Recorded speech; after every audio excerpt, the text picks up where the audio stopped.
Dans le podcast AWS en français, aujourd'hui, on parle de migration Kubernetes, cloud vers cloud, avec un maximum de services managés. On vous explique comment, pourquoi. C'est avec PayFit, c'est dans le podcast AWS en français. C'est parti, c'est maintenant. Le podcast AWS en français. Sébastien Stormac. Bonjour, bienvenue dans le podcast AWS en français. C'est tous les vendredis matins dans les bonnes applications de podcast. Merci de nous écouter, d'en parler autour de vous également, de faire grandir la communauté avec une série d'épisodes sur le mois d'avril et de mai qui ont été enregistrés au Summit AWS à Paris. C'était au Palais des Congrès, la plus grande conférence cloud de France, comme j'ai l'habitude de le dire. Plus de 8000 personnes qui se réunissent toute la journée. On a un petit studio de podcast. Vous êtes nombreux à venir nous dire bonjour d'ailleurs. Je vous remercie de prendre le temps de venir saluer et de nous parler du podcast AWS en français. Et puis j'en profite pour attraper les clients également qui ont des sessions breakout pendant la journée. Et qui se plie à cet exercice aujourd'hui, c'est Alexis Chotard. Tu es staff engineer chez PayFit. On va parler de cette migration Kubernetes vers des services managés. Merci d'être là. Peut-être, c'est quoi PayFit? Ma question habituelle, un peu bateau du début. Bonjour Sébastien, effectivement, un grand plaisir d'être là, merci pour l'invitation du coup.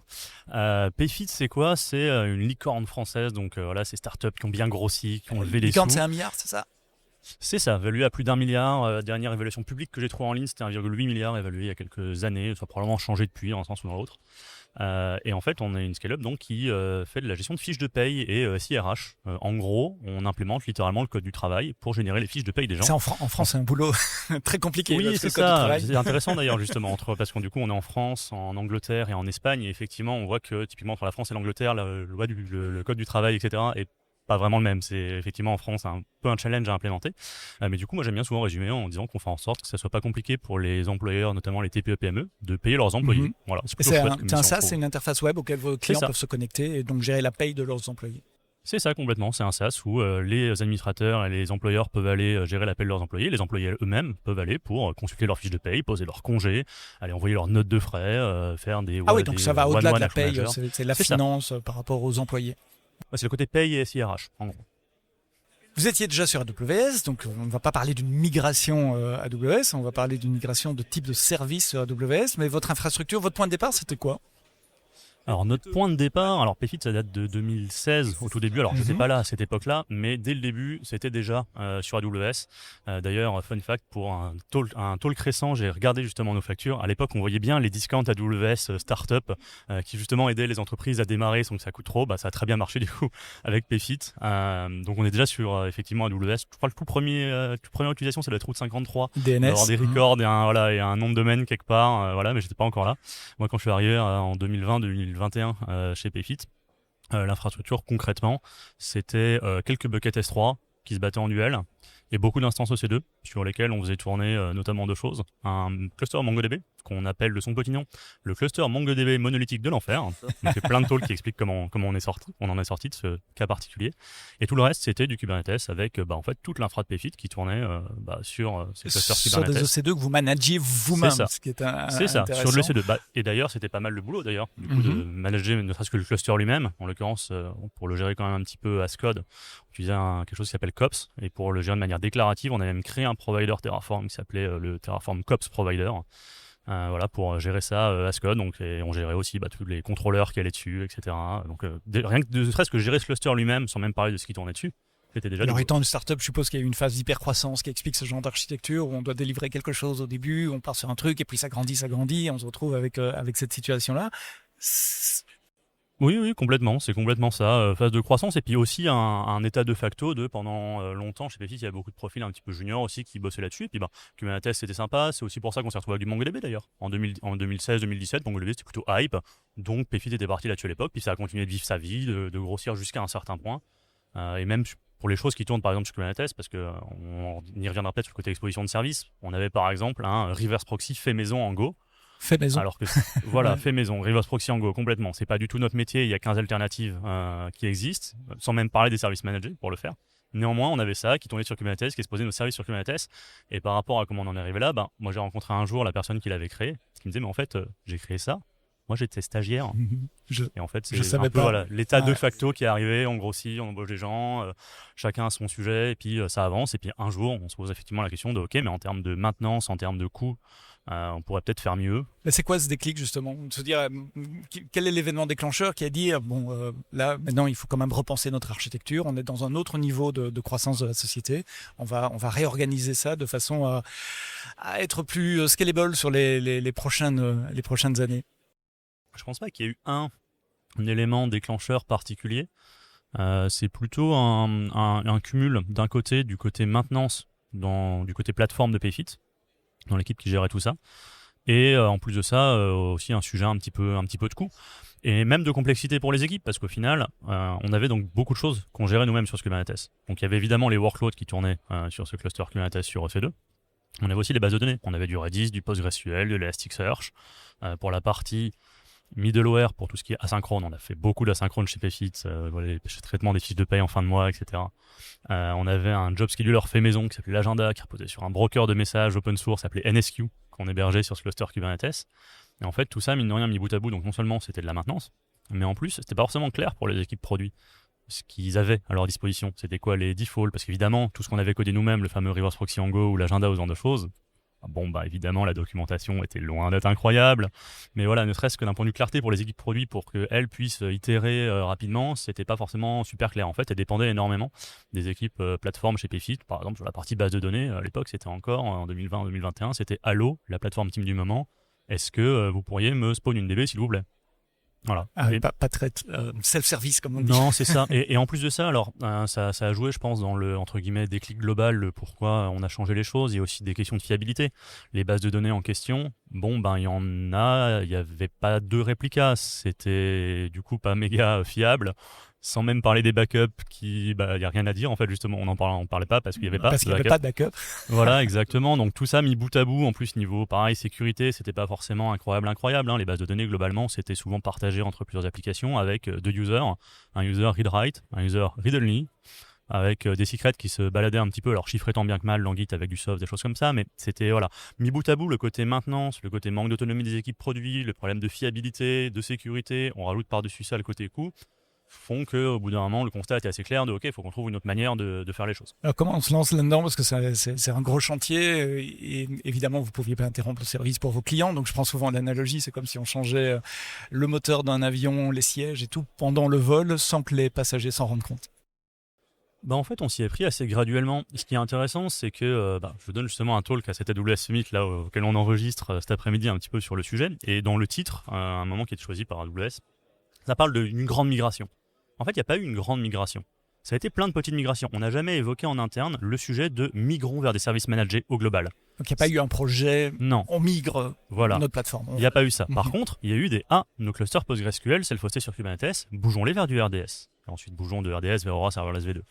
Il y a eu des projets de bougeons de cet agenda et ce broker de messages self-hosted de NSQ vers du SQS. Il y a eu ce genre de sujet graduellement. Et en fait, mis bout à bout, au final, ça fait qu'on se retrouve aujourd'hui avec une infrastructure bien différente. Mais donc ça s'est fait graduellement. Comment est-ce qu'on vide une piscine avec une cuillère à la fois, petit bout par petit bout, c'est vraiment l'approche que vous avez fait. Mais vous avez quand même prioritisé ou identifié des pain points plus lourds que les autres et dire on va commencer par ça. Enfin, c'est même pas on va commencer par ça, puisque tu me dis il n'y a pas eu cette approche globale. Mais vous saviez où vous allez quand même. On savait globalement vers où on allait. En fait, on a quelque chose d'assez intéressant qui est qu'en 2022, on a écrit un doc, notre CTO de l'époque, qui d'ailleurs était un ancien d'Amazon, qui nous a incité à écrire un document qui s'appelle les Engineering Tenets. Je ne sais pas si vous avez du coup... ça me rappelle quelque chose. Ça. Voilà, ça doit te rappeler quelque chose. Qui est en fait une sorte de liste de manifesto. Voilà, de manifeste un peu avec des phrases assez courtes, assez simples, sur ce à quoi on veut s'astreindre comme, entre guillemets, un peu comportement par défaut. Tu peux donner quelques exemples pour inspirer nos alors il y a des choses évidemment sur, on prête une attention particulière au test. On a par exemple quelque chose qui est, on ne partage pas les bases de données, parce qu'en fait on vient d'un historique où on avait... Tout le monde allait lire dans les bases de données ou écrire directement. Mais même des fois dans les mêmes collections, c'est-à-dire qu'on avait des applications qui se retrouvaient interdépendantes de par le modèle de données qui est partagé, ce qui n'est pas idéal quand on doit faire évoluer les choses. Et donc là, on avait écrit par exemple, on ne partage pas les bases de données. Et on en a deux qui sont très intéressants là-dedans, qui nous concernent directement dans le cadre de cet enregistrement. C'est, on a écrit We do not fear lock-in. On n'a pas peur de se locker avec un provider en l'occurrence AWS, mais aussi avec d'autres third-party. Et ensuite, on en a un deuxième juste en dessous, c'est dans la catégorie infrastructure, c'est I1 et I2. Le deuxième, c'est We buy before we build. C'est-à-dire, on est ravi d'aller prendre sur étagère chez un third-party Des briques existantes. n'importe quoi qui ne soit pas notre logique métier pour qu'on puisse se concentrer sur celle-ci en fait. C'est pas le métier de Payfit de gérer des brokers de messages, de gérer Faire des bases un de données reverse ou même de proxy. gérer de réinventer un reverse proxy, exactement. C'est pas notre métier. Notre métier, c'est implémenter le code du travail, générer les fiches de paye des gens, leur fournir un produit qui fonctionne. Donc on est ravi de déléguer tout ça et on n'a pas peur de se bloquer, on accepte ces trade-offs. Je trouve ça super intéressant. Moi, je suis vraiment ravi qu'on ait, en tant qu'entreprise, au global, eu un peu le courage de cette approche-là, de se dire, mais on a conscience que si jamais un jour on doit sortir d'AWS ou de Datadog ou de MongoDB Atlas ou autre, ça sera dans le sang et la douleur. Mais on accepte ce risque parce qu'on le juge suffisamment peu probable et qu'on est ravi dans l'intermédiaire, du coup, de ne pas poursuivre une chimère du multi-cloud qui demanderait beaucoup d'efforts pour faire des choses un peu agnostiques. Et en plus de ça, ça nous permet aussi de tirer le maximum de profit des services managés de plus haut niveau, entre guillemets, d'AWS. Parce que typiquement, j'ai parlé un peu du côté infrastructure, base de données, broker de messages, le côté même application, on y reviendra peut-être le côté pod, lambda, etc. Mais aujourd'hui, on se repose aussi, par exemple, sur AWS Connect pour la partie support client. Évidemment, sur Bedrock, j'aurais adoré réussir à pas dire le mot AI dans cet enregistrement, mais je m'y retrouve. Contraint par par la réalité des choses, voilà. On utilise par exemple Bedrock pour la partie AI, on utilise User Messaging pour la partie envoi de SMS. Enfin, on se repose sur d'autres services comme ça, plus que juste des briques d'infrastructure basiques. Donc c'est le choix du pragmatisme finalement, être agile pour vos clients, pour pouvoir délivrer rapidement, quitte à... Alors moi je parle pas de lock-in, on parle d'augmenter l'adhérence oui, à une certaine plateforme. Et ça veut dire utiliser un maximum de services managés.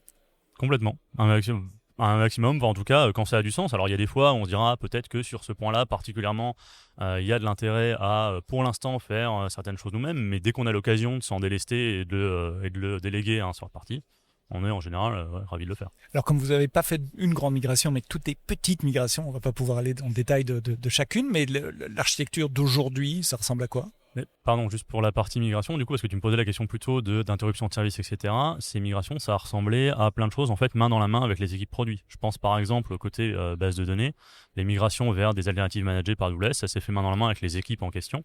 Où en fait on leur dit bon bah ok, votre domaine métier en fait, c'est ce que vous pouvez vous permettre une interruption le soir ou pas, est-ce qu'il faut qu'on prévoit quelque chose avec du double write ou à migrer progressivement, ou alors est-ce que, et c'est le cas de certains domaines, on peut se permettre, pour se faciliter la vie, d'avoir un downtime via certaines features, on peut se permettre d'arrêter un week-end par exemple, ou même juste une heure un soir, arrêter une heure un soir, dire bon bah ok, on arrête, on fait un dump, on l'envoie sur Aura Serverless et puis on relance l'application, c'est ok. Ce qui simplifie beaucoup les migrations parce que faire des double runs pour des bases de données, c'est très compliqué en termes d'architecture applicative également.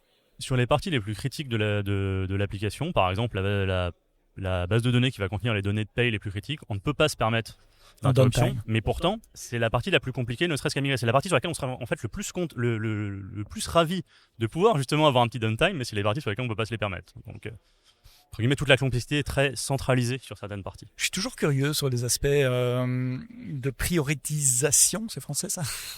Dans quel ordre vous êtes parti sur les trucs qui vous faisaient le plus mal, les plus chers ou les plus risqués? J'ai parfois des clients qui me disent on va commencer par le plus compliqué, votre base de données critique par exemple. Comme ça on sait qu'après, le reste c'est faisable, puisqu'on a fait le plus compliqué, le reste ça sera plus facile. Alors non, justement, on a eu l'approche inverse. En général, de commencer de commencer par les parties les plus simples et moins risquées, parce qu'en fait c'est les parties qui nous permettent de confirmer que notre approche est bonne, que la cible fonctionne bien, et en fait d'apprendre comme ça pour être complètement prêt le jour où on va migrer les choses les plus critiques, les plus importantes pour la boîte. Et outre ça, dans la priorisation de tout ça, il y a aussi les équipes qui s'occupent en l'occurrence des services qui étaient concernés. On sait qu'on a des usual suspects, des gens qui sont ravis de nous dire quand on leur propose de faire quelque chose, ah oui, venez, on va essuyer les plâtres avec vous.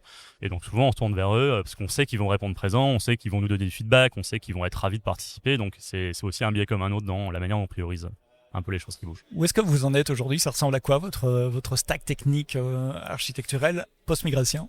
Alors post-migration, on a toujours du Kubernetes. Sauf que ça héberge EKS.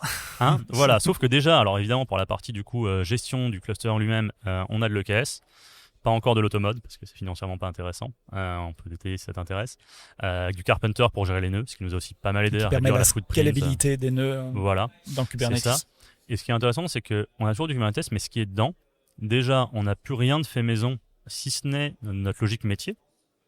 On a pu, par exemple, de gestion d'environnement fait maison, c'est ce que ça s'appelle Cargo. On a pu notre reverse proxy fait en Go. On est sur l'Istio Gateway. On a pu ce genre de choses. On n'a plus non plus les choses stateful. Toute la partie messaging, base de données, etc.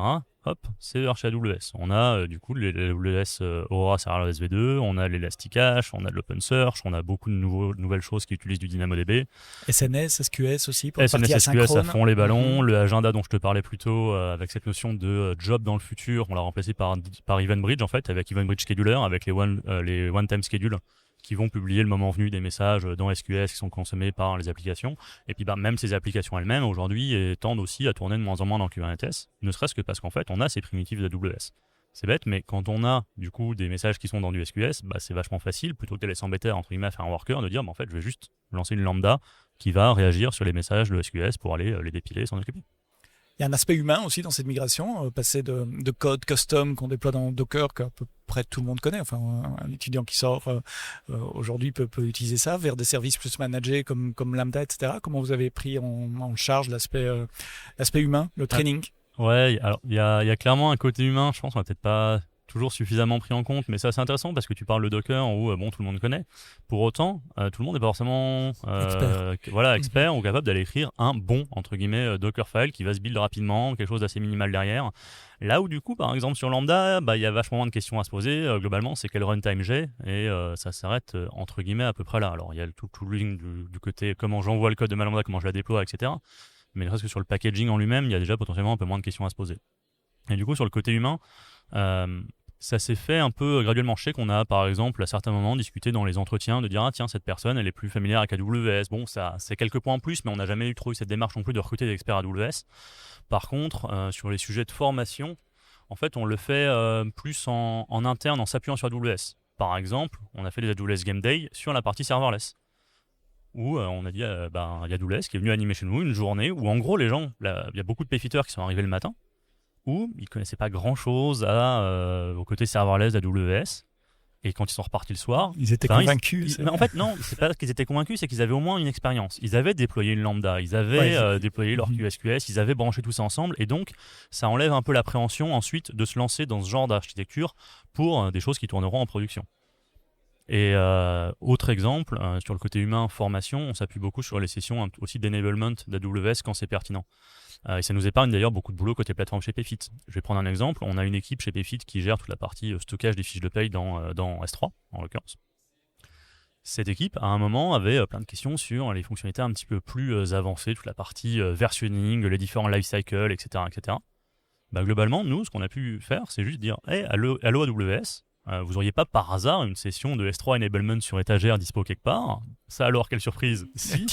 Et donc, on a passé juste 10 minutes à caler les agendas pour que la product team en question se retrouve dans la même salle que l'expert AWS sur le sujet, passe une après-midi où, du coup, il leur a déroulé tout ce qu'ils avaient besoin de savoir sur S3 les concernant. Ils ont posé toutes leurs questions. Ça nous a demandé aucun effort côté plateforme. Eux, ça les a rassurés. Ils ont appris plein de choses. Ça s'est fait de manière très, très fluide. Donc voilà, on n'a jamais envoyé les gens en formation entre guillemets sur AWS, à ma connaissance. Il y a peut-être une ou deux personnes, mais c'est probablement des cas isolés. Mais par contre, on s'appuie beaucoup sur AWS. On est ravis de mettre n'importe quel développeur dans les pattes du support AWS, parce que donc on a le côté enterprise support et ça vraiment c'est très agréable. D'ailleurs, on fait un talk ensemble du coup cet après-midi, c'est avec eux parce que le courant passe très bien, ils sont tout le temps très disponibles, ils vous aident énormément. Donc ça joue beaucoup sur ces dynamiques aussi un peu humaines aussi de venir rassurer les gens là-dessus. Alors là, tu parles de la plateforme. Dans la plateforme, il y a aussi la partie de déploiement. Tu as mentionné Terraform au début. Vous étiez déjà en mode infrastructure as code. Je suppose qu'il a fallu aller plus loin ou améliorer encore les aspects de déploiement. Vous avez continué à utiliser Terraform pour les services managés aussi? Alors oui, justement, d'autant plus. Il se trouve qu'avant, en l'occurrence, les bases de données là, qui étaient déployées sur Kubernetes, c'était un peu hasardeux. Alors il y a bien des opérateurs qui vont permettre de faire ça, mais on n'en était pas là. On n'avait pas forcément pris le temps vraiment d'évaluer les choses. Les services managés, oui. Nous, entre guillemets, imposaient de passer par l'infrastructure as code. D'ailleurs, ça fait partie des engineering tenets dont je parlais plus tôt. On en a un qui est, on décrit notre infrastructure as code. Voilà. Effectivement, littéralement, pour le coup, on ne touche pas à la console. La quasi-totalité de l'engineering n'a que des permissions read-only en production sur AWS. Ça doit passer par l'infrastructure as code pour finir sur ce compte. Et on est resté sur du Terraform avec une astérisque parce que l'astérisque, c'est qu'en fait, on est passé sur OpenTofu suite au changement de licence, au drama avec HashiCorp IBM, etc.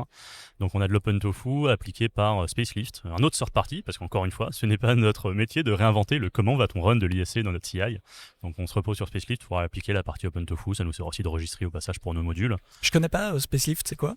Spacelift, c'est une boîte qui fournit en gros de l'OpenTofu, Apply, as a Service. Il y a une autre boîte du même genre qui s'appelle Env0. Ça fait partie de ces boîtes en fait qui ont commencé au début à fournir un équivalent de Terraform Cloud par HashiCorp. Et c'est d'ailleurs entre guillemets à cause de ces boîtes-là que HashiCorp ont fini par changer leur licence parce qu'ils ont vu qu'ils vendaient un produit Terraform Cloud qui leur permettait d'appliquer leur infrastructure as code.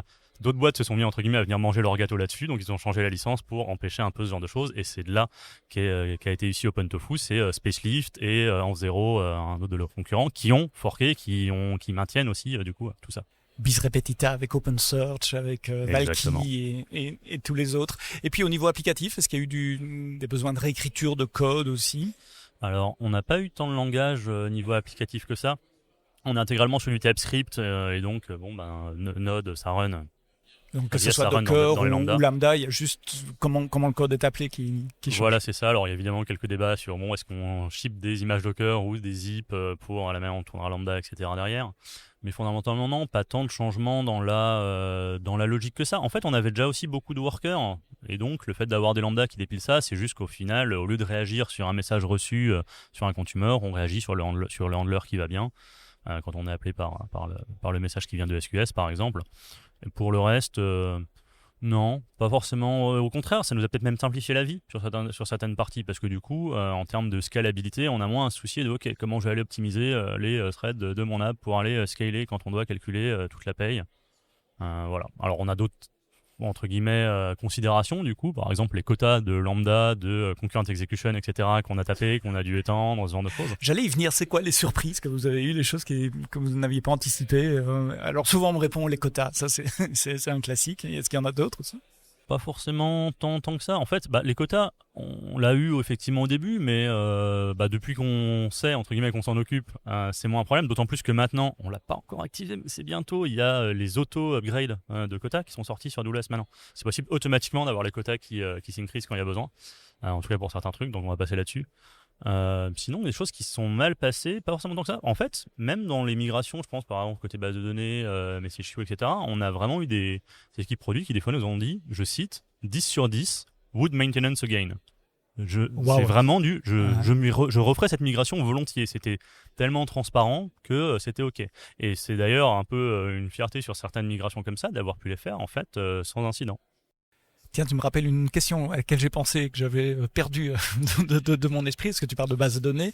Tu as beaucoup parlé de MongoDB au début et puis d'Aurora après. C'est pas le même genre de bête entre du Clevalor ou du DocumentDB en tout cas et du relationnel. Ça veut dire que vous avez dû changer des schémas métiers également? Ah non, on n'a pas fait une migration d'engine de DB pour le coup. En fait, d'accord, c'était vos bases de données relationnelles ont été migrées sur Aurora et le MongoDB a été migré aussi sur un truc managé. Exactement. Mais en fait, le PostgreSQL qu'on avait sur Kubernetes a bougé vers l'Aurora ADS et Aurora Serverless V2. Le Redis qu'on avait a bougé vers l'Elasticache Redis et bougera probablement vers l'Elasticache Valky Serverless un jour. L'Elasticsearch qu'on avait a bougé vers AWS OpenSearch. Le côté Keyvalue. Et MongoDB vers DocumentDB alors? Non, MongoDB pour le coup, on s'est tourné vers MongoDB Atlas. Ah ok, leur offre SaaS qui tourne aussi sur AWS. Qui tourne aussi sur AWS, auquel on accède via de l'IAM, où il y a toute la partie peering network qui va bien, etc. La raison pour laquelle on s'est tourné vers MongoDB Atlas, c'est qu'en fait, DocumentDB jusque-là, en fait, c'est de la compatibilité, c'est ça, c'est pas du vrai Mongo. Et vu qu'on atteignait certaines, on va dire, limites de Mongo, on faisait un usage assez exotique. Par exemple, on tapait la max document size de 16 mégas de Mongo, où on avait des queries qui faisaient 3 mégas. La query, pas la réponse. 3 mégas. Dans la query, on pouvait mettre l'intégralité du dictionnaire Oxford, ce qui est assez délirant. Donc voilà, on avait des choses comme ça, un peu exotiques, où on se disait, ok, on va vouloir du vrai Mongo pour s'épargner d'autres mauvaises surprises plutôt que de la compatibilité. Et en plus de ça, justement, on cherchait à avoir autant d'insights qu'on pouvait pour améliorer cet usage-là. Et en fait, c'est des choses qu'on a trouvées chez MongoDB Atlas. Il y a toute une partie Performance Advisor qui va en fait de rendu assez optionnel et analyser les queries qu'on fait pour aller recommander des index, des améliorations de queries, ce genre de choses, qu'il n'y a pas pour le coup côté DocumentDB, c'est justement la compatibilité. Et ça nous intéressait énormément de l'avoir pour justement nous améliorer parce qu'on savait qu'on venait d'un contexte qui était loin d'être idéal. Ça nous aidait à nous améliorer là-dessus. c'est pas exclu qu'un jour, peut-être, on repasse des choses vers DocumentDB, voilà. Oui, en même temps, ça coche votre net de service managé entièrement. Donc, que ça soit chez eux ou chez nous, finalement, pour vous, c'est à peu près la même chose. Donc, il y a un bon réseau, une bonne intégrité et une bonne, interopérabilité entre les deux. Ouais, complètement. Le truc qui pourrait peut-être nous refaire changer d'avis un jour, c'est que quand on est parti vers MongoDB Atlas, toujours dans cette optique de déléguer le plus de choses possible et s'acheter la plus de tranquillité d'esprit possible, ils avaient une offre serverless, en fait. Mais qui à l'époque n'était pas suffisamment mature, n'était pas à parité en termes de features avec leur MongoDB Atlas non serverless. Et quand on est parti chez eux, on a pris des bons vieux clusters pas serverless en se disant ok, on attend que la partie serverless soit plus mature, on passera dessus, on sera ravi de s'épargner des histoires de scaling, de jusqu'à quoi, max, min, nous ce qu'on veut globalement c'est payer à ce qu'on requête et ce qu'on stocke et point, quoi. Le problème c'est que depuis ils ont arrêté cette offre serverless. Donc, si potentiellement il y a un jour qui peut nous faire tourner pour certains usages document-based vers WS, ça serait pour des alternatives vraiment serverless où, du coup, on aurait moins de questions à se poser, moins de choses à gérer. Est-ce que vous en avez profité aussi pour revisiter les couches de sécurité, de contrôle, d'accès? Je sais que tu m'as dit en préparant cet épisode que IAM, c'est un de tes services favoris sur AWS. J'ai envie de creuser un peu cet aspect. Ouais, c'est effectivement beaucoup mieux là-dessus. Alors, favori, je sais pas, mais celui qui m'impressionne le plus, par contre, oui, la partie IAM. Je veux dire, ça se fait... tu me passes l'expression, ça se fait tabasser quand même toute la journée par la terre entière, à chaque call d'API, à chaque clic sur la console. Enfin, ça prend une charge monumentale. Et pour autant, ça marche. Il n'y a pas de problème. Quand on change quelque chose, c'est live juste après. Je suis vraiment méga impressionné par le design d'IAM et à quel point ça marche bien. Et justement, là-dessus, on a pas mal de bénéfices. Là où avant, on avait globalement des users un petit peu partagés, où on se baladait des tokens à droite à gauche, toute la partie service manager pour les applications, pour la partie, que ce soit la partie SQS, SNS ou la partie Aurora, Elasticache, OpenSearch, Dynamo, etc. Les applications s'y authentifient via des rôles IAM. Donc en fait, on n'a plus d'histoire de c'est quoi mes tokens, comment je les roll. On n'a pas eu à s'en occuper. Et en fait, tout ça, on l'a eu gratos, entre guillemets, en migrant vers des services managers. On n'a pas eu d'efforts à fournir pour le faire. Et c'est super intéressant. Et même pour les humains, on en a profité en fait dans ce contexte-là. Aussi pour passer vers quelque chose qui s'appelle Teleport, encore un third party, qui est un proxy d'accès en l'occurrence. À la base, ils font proxy d'accès plutôt pour des connexions SSH, mais on l'utilise pas pour ça. On est ravis de pas avoir ce SSH sur des serveurs, encore une fois. Il n'y a plus de serveurs. Voilà, c'est un peu l'idée. Non, ce qui est intéressant, c'est qu'ils font aussi proxy d'accès, donc pour permettre de s'authentifier à travers d'eux via le SSO de la boîte pour des humains, à des clusters Kubernetes, donc au cluster EKS, mais aussi à des bases de données. Donc aujourd'hui, nos clusters Elasticache, Aurora, etc., Mongo sont enrôlés dans Teleport. On a fourni du coup l'outillage qui va bien côté plateforme là-dessus. Ce qui fait que par défaut, quand les équipes produits vont aller lancer leur base de données, elles peuvent s'y connecter via ce tool-là en disant ok, ma DB, là en prod, je vais y accéder avec tel rôle et ça s'authentifie avec leur SSO. C'est un gros gain de sécu. C'est en plus vachement plus pratique pour les gens. Sans exposer les DB avec des adresses IP publiques sur Internet. Voilà, tout ça en passant par une infrastructure réseau sécurisée aussi. Exactement. Quel est l'impact sur le métier de cette nouvelle plateforme? Alors, tu m'as parlé d'un 10 sur 10, migration impeccable, mais est-ce qu'ils sentent une différence en termes de scalabilité, de réactivité, peut-être d'agilité de votre côté plateforme? On n'a jamais trop cherché à, j'ai envie de dire, mesurer ça. Pour moi, l'impact métier, il est peut-être plus sur notre capacité à faire des nouvelles choses, des fois plus rapidement, en dépendamment en fait de ce côté plateforme. Je prenais l'exemple plutôt de la partie AWS Connect pour la partie support client, donc qui est le service d'AWS qui permet d'aller designer des flots de contacts pour dire bon, quand quelqu'un nous appelle, on va faire ça, et puis on va envoyer des SMS à la personne, et puis on va transcrire ça, et après l'appel, on va faire l'analyse de qualité de service, etc. Ça, mine de rien, c'est des choses qu'on peut construire parce que on est déjà sur AWS, on est déjà les choses qui gravitent autour, on va déjà avoir tout ce qu'il va y avoir côté IAM pour aller accéder aux données, ce genre de choses. Pareil pour la partie AI, on a évidemment un copilot comme la totalité des boîtes tech maintenant, voilà. C'est basé sur Bedrock, on fait du RAG via les services AWS, voilà. Ça nous facilite d'un point de vue métier le fait peut-être de sortir de nouvelles features de ce point de vue-là. Et un peu pareil aussi sur la partie événementielle. En fait, il y a 3 ans maintenant, chez Payfit, on a pris en tant qu'entreprise un grand tournant vers le domain-driven design. Et dans un peu la même mouvance, un switch vers des architectures beaucoup plus event-driven. Où du coup, l'idée, c'est que chaque domaine pense et raisonne et communique en termes d'événements, que ce soit en interne ou avec les autres domaines. On émet des événements, d'autres domaines vont réagir dessus, etc. Et en fait, tout ça, on se repose largement sur SNS et SQS pour faire tout ça. Il y a quelque chose qui s'appelle Event Catalog aussi pour la partie cataloguing. C'est toujours le truc qui m'intéresse dans l'Event Driven Domain, c'est comment vous documentez les data C'est ça. structures, Bah, comment en vous l'occurrence- partagez entre les différentes équipes. En l'occurrence, du coup, on sert de quelque chose qui s'appelle Event Catalog et on a des choses dans notre dev portal aussi en interne là-dessus. On aurait peut-être pu baser des choses encore plus sur certains services d'AWS. Je pense par exemple au côté Glue pour la partie CMA Registry, ce genre de choses.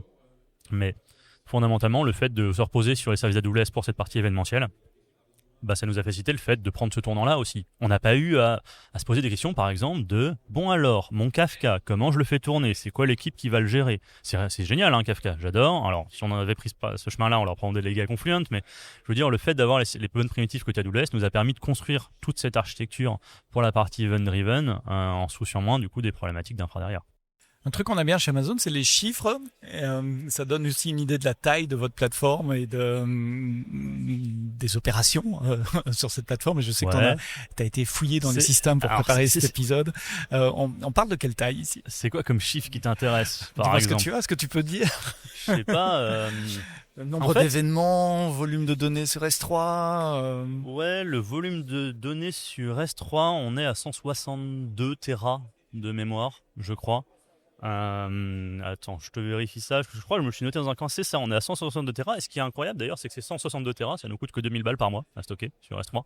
Je trouve ça assez cool. Et en fait, ce qui est intéressant, c'est cette corrélation entre coût et utilisation qui est assez intéressante. Parce qu'en fait, chez Payfit, on a une charge qui est très très cyclique. Comme beaucoup de boîtes. En fin de mois. Ouais, voilà, il y a ce point-là d'intéressant. Mais comme beaucoup de boîtes, on a plus de charges en semaine que le week-end, plus de charges la journée que la nuit. Personne gère ses fiches de paye de sa boîte à 5h du mat un dimanche, voilà. Et en plus de ça, on a les fins de mois. Donc en fait, avoir des choses, savoir les qui scale dynamiquement, c'est très intéressant. Ça nous permet d'être très efficace niveau coût. Par exemple, la partie SNS, on a 320 millions de messages à peu près par mois qui transitent dans SNS. Wow. À ton avis, combien ça nous coûte ? 320 millions de messages, ça dépend de la taille des messages, je vais dire, mais ça doit être en centaines de dollars. Ça nous coûte $40. C'est rien. La partie Event Bridge Scheduler, on est littéralement sur le free tier. On a remplacé un service qu'on gérait nous-mêmes qui nous coûtait en compute, etc. pour passer sur le free tier d'un service managé AWS. J'ai pas le nombre de schedules qu'on a en tête. C'est pas délirant, mais c'est quand même assez conséquent. Mais donc c'est ces trucs-là qui sont assez intéressants. Pareil, pour Dynamo, on a 10 Tera de données. Ça nous coûte en query, qui sont live, voilà. Ça nous coûte $1300 par mois, c'est pas énorme. Et à côté de ça, niveau lambda, j'ai plus en tête le coût des lambda exactement, mais on a à peu près 200 lambda de déployés. Et en une journée en semaine, on est sur à peu près 30 millions d'invocations de lambda dans la journée. Ouais, donc c'est déjà une taille. C'est ça. Et le week-end, on est sur 5 millions. Ah, donc il y a quand même des gens qui font leur payroll le week-end, ou ce sont plutôt des job batch, enfin des trucs de maintenance. Un peu les deux. Puis accessoirement, il y a des gens qui vont consulter ça, typiquement, qui vont bien poser sûr, leur congé le week-end. En tant qu'employé, voilà. Ouais, bien sûr. Qui n'a jamais un dimanche posé un congé pour la semaine à venir. Pour le lundi. Exactement. Donc voilà, et en termes de coût, tout ça, ça nous coûte, on est sur 1,5 million à peu près par an.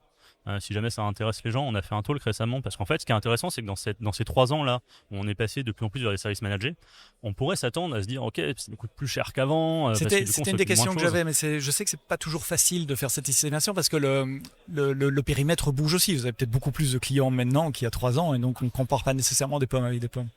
Alors, ça serait compliqué de faire effectivement la facture AWS d'il y a 3 ans et celle maintenant. Alors, ça, pour le coup, on le fait. La comparaison facture à facture, on l'a fait sur 3 ans, dans le même intervalle, en fait, où on a adopté ce côté service managé sur AWS.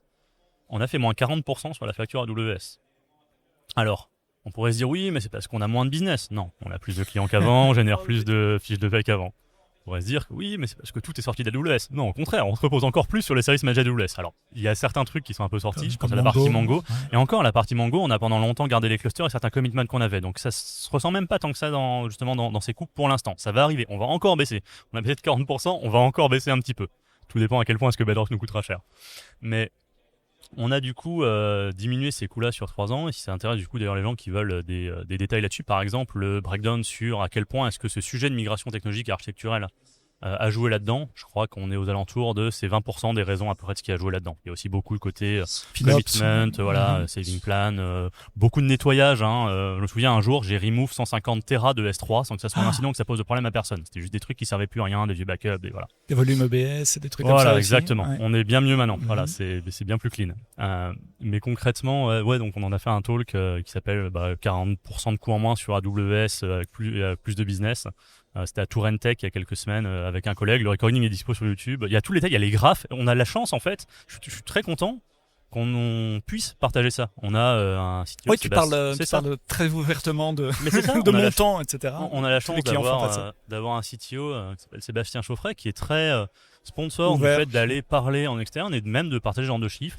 Donc voilà, on est OK avec le fait d'exprimer publiquement combien est-ce que tel ou tel service d'AWS nous coûte de montrer ça. Il n'y a rien de si secret que ça. Ça peut aider les gens à avoir des points de référence.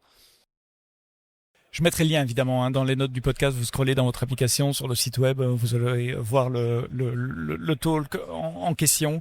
Il y aurait des choses que vous auriez fait différemment maintenant que vous y êtes, qu'une bonne partie de la plateforme est migrée, si tu regardes un peu rétrospectivement. En fait, c'est un peu compliqué comme question parce que je suis assez convaincu que en tant qu'organisation, des fois, on n'a pas trop d'autre choix que de se prendre des murs pour apprendre collectivement ou d'y aller pas à pas et qu'on ne peut pas toujours tout faire plus vite en prenant des raccourcis partout. Je pense qu'on aurait peut-être plus pu investir sur le côté humain dont tu parlais plus tôt, être un peu plus proactif sur ce côté un petit peu formation, accompagnement des gens. Je pense qu'on aurait pu aussi plutôt peut-être investir sur l'outillage côté vraiment plateforme AWS au sens large, de contrôle et en tout cas d'implémentation de guidelines, typiquement sur de la WS config, des SCP, ce genre de choses qu'on n'a pas trop mis en place. On va y arriver, mais vu que ça prend justement du temps, peut-être que si on avait commencé un peu plus tôt, justement, on serait un peu plus du coup loin aujourd'hui là-dessus et ça nous permettrait d'aller peut-être un petit peu plus vite.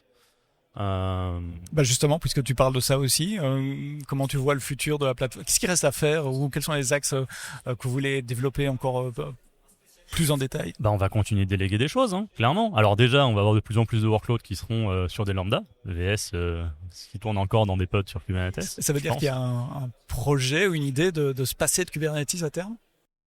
Alors, dans ma tête, oui, voilà, mais en fait, c'est aussi une question beaucoup d'humains. Je veux dire, on a des gens qui bossent depuis longtemps avec aussi du Kubernetes. On revient sur ce côté un petit peu aussi humain. Mais si on suit la logique dans laquelle on est aujourd'hui, peut-être qu'un jour on n'aura plus besoin de cette complexité. Peut-être qu'un jour on se dira en fait Fargate comme backend déjà plutôt que ces deux, ça fera l'affaire. Peut-être qu'un jour le pricing de KS Automode sera suffisamment intéressant pour qu'on passe dessus. Peut-être que un jour on aura aussi suffisamment peu de choses dans Kubernetes. Aujourd'hui, on a de moins en moins, et surtout ce qu'on a, encore une fois, c'est de moins en moins complexe. On n'a plus de choses stateful. Le jour où on se retrouvera avec plus que quelques à moduler. Les API REST et GraphQL dans Kubernetes, peut-être qu'on pourra commencer à se dire, mais en fait, est-ce qu'on a besoin de la complexité aussi qu'il y a en Kubernetes? Est-ce qu'on pourrait pas passer sur le CS, par exemple? Ouais, mais tout n'est pas migrable sur Lambda. C'est pour ça que tu mentionnes, vous avez peut-être des tâches au long cours qui tournent plus que 15 minutes qui peuvent pas aller sur Lambda. C'était l'argument pendant longtemps. Quand on me posait la question, pendant longtemps, je disais, ouais, non, il y a quand même des choses qui demandent du fois un certain montant de cache un petit peu local pendant leur processing ou qui durent longtemps et donc ça ira pas sur Lambda. Mais depuis, j'ai plus les chiffres en tête, mais les durées d'exécution maximum de Lambda se sont largement... Je crois que c'est 15 minutes maintenant. Non, c'est beaucoup plus. Je crois que c'est plus. En workflow, ça peut être beaucoup plus. Si elle s'arrête, c'est que tu fais ce qu'on appelle les Lambda Durable Functions. Là, ça peut être des jours, des semaines. Il y a aussi Lambda Managed Instance, si vous avez besoin de cache local. Ouais, non, on n'utilisera pas les Lambda Managed Instance. C'est marrant parce que Camille, notre thème AWS avec qui on fait le talk justement cet après-midi, parle des Lambda Managed Instances là-dessus, en faisant la blague de oui, mais alors du coup, tu remets du serveur dans notre serverless. Et oui, c'est exactement ça, mais non, justement, on sera ravis en tout cas de ne pas se lancer là-dedans si on peut l'éviter. Après, il y a d'autres choses sur lesquelles on va encore plus déléguer à AWS. Par exemple, je parlais plutôt de notre Istio Gateway qui nous sert... Ah non, j'en ai pas parlé. On a mis l'Istio Gateway qui a remplacé notre reverse proxy en Go. Mais donc ça continue de tourner dans Cube, sauf qu'aujourd'hui, on se retrouve d'un point de vue exposition de service à avoir globalement du Cloud Front derrière de l'API Gateway. Et cette API Gateway, elle va envoyer vers des lambda pour certains services et vers cet Istio Gateway et Kubernetes pour d'autres. Et en fait, on se retrouve du coup à avoir certaines choses qu'on implémente, par exemple certains checks de permission.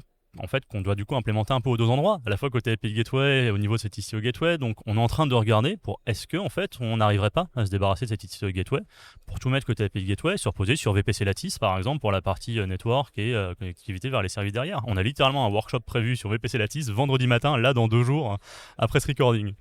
Donc, il y aura des choses comme ça qui vont continuer d'évoluer. On ne sait pas exactement où on ira, mais en tout cas, l'approche, ça reste de continuer de se concentrer sur notre code métier et de fournir une plateforme aussi cohérente que possible. C'est exactement ce que je voulais dire. C'est continuer à suivre les règles de votre manifesto, dire tout ce qu'on peut déléguer à un cloud provider, quel qu'il soit, pas nécessairement AWS. Tu as donné l'exemple de MongoDB, je trouve un très bon exemple aussi. C'est déléguer et ne se concentrer que sur le code métier. C'est vraiment la mentalité, tout en observant les coûts, je suppose, et en restant très attentif à continuer de réduire les coûts. C'est ça. Et en plus, il y a certaines choses dans cette dynamique un peu de transition qui sont super intéressantes. En fait, on a quand même une certaine continuité sur certaines choses. Je parlais plutôt du fait qu'on a remplacé notre promotion d'environnement, qui était faite maison, un plugin Backstage, voilà, par un projet open source qui s'appelle Cargo, qui fait la gestion de promotion d'environnement pour dire, bon, bah, tiens, t'es déployé en staging, je vérifie que tout est bien, je fais éventuellement quelques smoke tests, et si c'est bon, hop, je promote l'artefact vers staging, etc., pour avoir quelque chose de graduel. On se repose sur Cargo pour faire ça, qui va parler à Argo CD pour la partie Kubernetes. Mais ce qui est super intéressant, c'est qu'on a du coup pu se servir de Cargo et adapter un peu les choses pour aller orchestrer la release de Lambda d'environnement avec le même outillage. Ça permet même de faire des choses côté front pour aller synchroniser le déploiement vers nos buckets S3 qui sont exposés par CloudFront ensuite, des bouts de front d'environnement, encore une fois en environnement. Et en fait, le fait d'avoir ce genre d'outil qui est commun entre le monde Kubernetes et le monde plutôt service managé AWS fait aussi que ça réduit la charge cognitive de nouveaux apprentissages pour les équipes produits, de dire ok, au moins cet outil-là, je le connais, ça reste le même que je déploie des pods sur Kubernetes ou que je déploie des Lambda. Donc il y a des choses comme ça, ou même des choses bêtes, même le côté tagging, c'est les mêmes tags et même labels côté ressources Kubernetes ou côté ressources managées côté. Vous avez dû écrire un plugin pour Cargo pour ça, ou c'est natif qu'il est capable de supporter un Lambda? En fait, il y a toute une notion de freight et de différents artefacts dans Cargo, donc c'est assez extensible là-dessus. Après, on doit évidemment un petit peu bricoler, etc. On a même eu quelques contributions sur Cargo pour faciliter un petit peu notre utilisation. Donc vous contribuez au projet open source D'une certaine manière, honnêtement pas autant que je l'aimerais, mais oui, fun fact, pas plus tard que ce matin, j'ai un ancien collègue qui m'a montré qu'on était la deuxième boîte à contribuer sur un projet open source dont on se sert, en l'occurrence Kyverno, mais c'est aussi parce qu'on a des anciens de Payfit qui sont partis là-bas, donc voilà, mais petite policy sur Kubernetes. Et dans nos DM, pardon, j'y pense parce que ça m'a marqué hier, dans les exemples un petit peu de succès qu'on a eu, la partie remplacement de cet agenda par la partie Event Bridge Scheduler. Je t'en parlais plus tôt et je parlais de l'autonomie que ça donne aux équipes produits qui peuvent se reposer sur la doc AWS, etc. On a globalement, ça tourne tout seul, on n'a pas de maintenance à faire. J'ai eu la première question en 1 an, hier, après-midi. La question était concrètement, comment ça se passe pour annuler des schedules dans le futur ? Ma réponse, ça a pu être bonjour, voici le lien vers la doc AWS, et je trouve ça super agréable, parce que du coup, c'est pas quelque chose qu'on a à réinventer, ils ont toutes l'aide qu'ils veulent, il y a leur LM favori qui saura le faire, c'est cool. Et ouais, c'est ça, ils peuvent utiliser les IA agents aussi pour avoir de l'aide, qui connaissent très bien cette partie AWS. Donc, un message à retenir, si c'est votre business, faites-le, si c'est pas votre business, déléguez-le. C'est ça le message que tu vas faire passer dans la conf cet après-midi. C'est complètement ça, la conclusion un peu de mon point de vue, en tout cas de notre talk, du point de vue de Payfit, c'est posez-vous la question de est-ce que gérer ce côté-là, c'est mon métier ou pas ? Et posez-vous la question de est-ce que c'est fondamentalement lié à mon code au sens performance, design, parce que ça peut aussi arriver. Souvent, la réponse à ces 2 questions, c'est non. Et du coup, on peut se permettre de le déléguer pour aller plus vite, peut-être aller un petit peu plus loin aussi. Et en général, à un coût très raisonnable. En tout cas, pour nous, chez Payfit, c'est ce qui se passe. Alexis Chotter, merci d'avoir répondu à mes questions et d'avoir pris ton temps pour parler aux auditrices, aux auditeurs du podcast AWS en français de façon très ouverte et très détaillée également de votre migration. C'est avec grand plaisir. Merci d'ailleurs si les gens veulent avoir plus de news, etc. Des fois, moi, c'est @orgix un petit peu partout. Voilà.